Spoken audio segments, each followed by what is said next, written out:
Really very interesting. There was a Catholic Trappist monk, a guy named Thomas Merton, who I'm sure everybody in the room knows better than I do.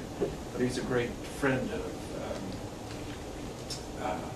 Martin Luther King, and he wrote about that period where he could see African Americans turning from nonviolence to violence because being frustrated by the violence meted down on them. And King responded with this process, what he called purification, preparing yourself for being beaten and thrown into jail and so on. But I'm not convinced that, people say, if it hadn't been for Malcolm X there and then the turn to violence, things wouldn't have changed. Frankly, I'm unconvinced by that argument. And I think the turn to violence just gives the more powerful legitimate excuse. Say, oh, well, they're being violent, so we can be even more violent. I always think it's important to remember that Malcolm X left the Muslim Brotherhood. In the third phase of his life, he became, before he was gunned down, he moved towards a partnership with Martin Luther King. So, yeah. Thank you, Dr. Tully. I have a very sort of a question that I sort of have been thinking since the last time we saw each other. And this is, you provide a very good critique of liberalism and market relation, sort of that, in a way, the responsible citizenship separates the market from the liberalism and adopts the liberal principles of cooperation, dialogue, and all that. But to what extent then, in your critique, that we're still within the system, and in a way that while we're within the system, the responsibility has shifted from the state to us as the citizen, as that like everything that was provided by the state before. So in a way that the social contract is no longer valid because whatever the state promised us is no longer providing, and it's our responsibility to provide these things because the state has failed. So, I mean, to what extent then do you see that this change, that this internalization, how is it affecting? I mean, is responsible citizenship a new form of citizenship, or is it basically what the state has been not providing that we have started to provide? Like, I'm just trying to understand, get my head around this. Well, I think the second of the two options is the right one. What cooperative citizens are doing is trying to protect the public goods that they thought our representatives would be doing. But my argument is they're unable to do because of this constraints on public power, given the structure, tier 1 structure of rights and the relationship between tier 1 and tier 2 rights. It's self-limiting what governments can do. The very standard sort of David held view is, why did capitalism select representative government of all possible modes of government on the planet? And the answer is because it goes along very well in this pyramid that I tried to draw in the first part of the paper.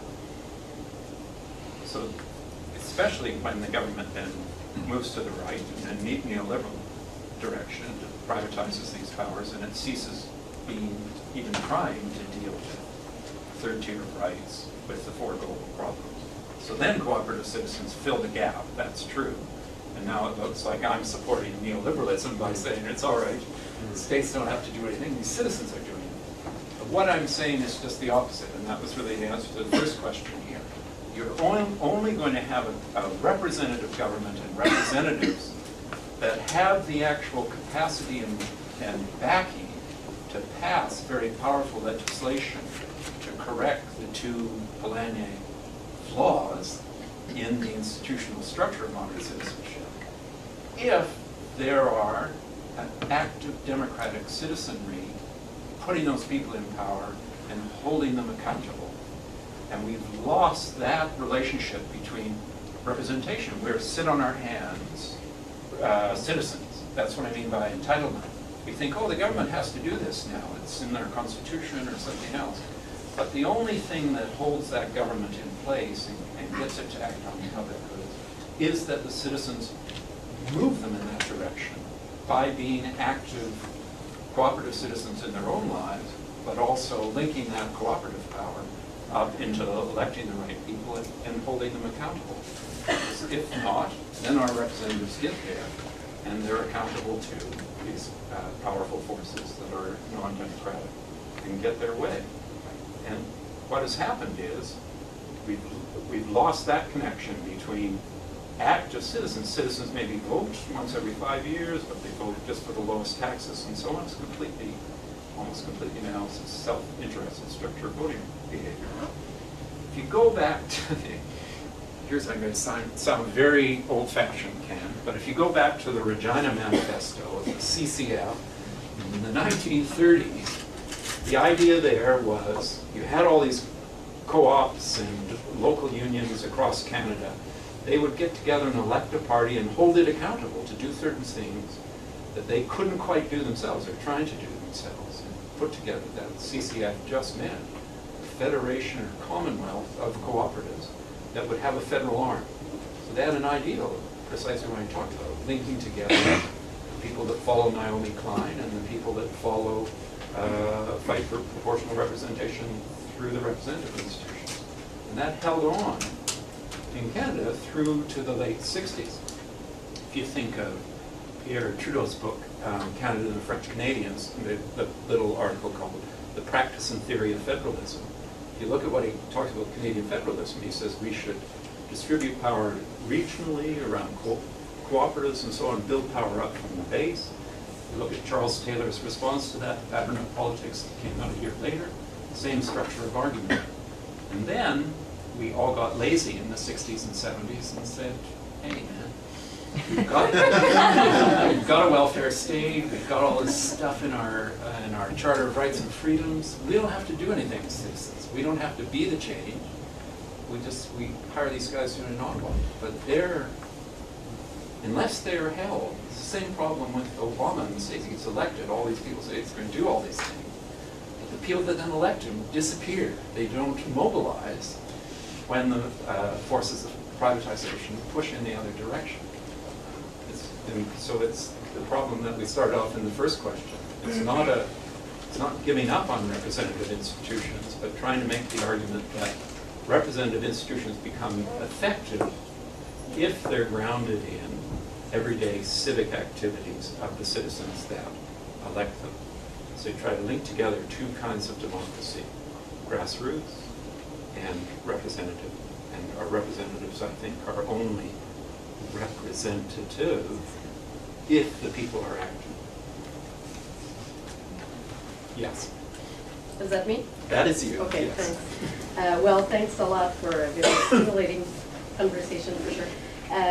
My question, Dan, following what you've just said and some of your answer, is about how do we go about, I think you've been talking both about a generational distinction, so 35 below, and so I don't know where I fit in there, but yeah, I'm sure I'm interested in that question of generation. And I think if you're saying that there is a need for reconnection between the cooperative and the modern citizenship type, how do you go about remobilizing and reconnecting those spheres? And if there is a generational distinction, I would be also interested in knowing where do you see the importance of spirituality that you've been addressing today, and how to regain and remobilize forces to get towards greater grassroots citizenship and to reconnect those two spheres that you've been talking about. Yes. And it's a big question, but I've been struggling with that a lot, especially in the sense of, do we, like there is always the conversation about urgency to change the rules and to bring in new policies that are going to respond to key problems, short-term, medium-term, versus longer-term strategies. And how do you mobilize people around those strategies, have a very, very important impact on, are you going to be able to mobilize and maintain active citizens or not? And so these questions remains for me central. Thank you. I don't have any answers. I have the same questions. But that's what I mean, my answer is we need research that connects up cooperative communities, cooperative citizens and their networks are epistemic communities. They have bodies of knowledge on how they've been able to succeed and get as far as they have and where they. Do you know Janet Conway's work? Yeah, well, that's the kind of work we need, where you have academic research But it doesn't come with a model of what must be done from the academy to the cooperators. But it goes to the cooperators and says, what kind of knowledge are you generating? I'm listening to you. Maybe we in the academy have access to certain forms of knowledge that you don't. We can give you that. We can have relations of mutual cooperation here too. Late in life, Foucault was working on this. He called it a relationship of reciprocal elucidation by academic research and citizens. Really interesting. You see the reciprocal elucidation in French, it's the same as enlightenment. And so you would have academic researchers who were actually listening to what cooperative citizens are doing. There's a really interesting guy, Boaventura de Sousa Santos, as some of you may be working on. He's Portuguese, and is kind of the philosopher of the World Social Forum. And he's trying to set up what he calls popular universities of the social movements. So you would be able to take a degree and you would go off and work with a social movement, and you would get a university degree through the World Social Forum. And you would just study, you would be there asking, okay, what kind of epistemic community is this? Not what knowledge does it need from us, but what kind of knowledge and self-understanding do they generate? The kind of work Joel Radcliffe's doing here on co-ops. In what's the department here? International Development. Yeah. And the same sort of thing Paul Gilroy is doing with religious communities within Europe. I'm sure you know this kind of work, what he calls local conviviality. Yes? Yes, you? I sympathize enormously with most of what you say, but I'm nonetheless going to ask a critical question, play devil's advocate a bit. You talked quite a lot about Gandhi in relation to this issue of nonviolence, but I mean, Gandhi's strategies for nonviolent resistance were developed within a very specific kind of context in which they were moderately effective. Not entirely. There was a lot of violence in the nationalist movement in India, and of course enormous violence around partition. And then outside of that context, they do seem to have a limited effectiveness. I mean, Gandhi's letter to Hitler to renounce violence wasn't, terribly fruitful. And he was an extremely pragmatic person. He didn't, for instance, he didn't participate in, but he didn't oppose the recruitment of Indians to fight on the side of the British during the Civil War. So, I mean, my question is that it does seem that in certain contexts, nonviolence just isn't effective against gross forms of evil and injustice. This isn't at all a novel point, and I'm sure that, you've heard it before. But I'm raising it because I'm curious to know what your relationship is to it. Yes. Well, I struggle with that question, I guess, like you do too. Yeah.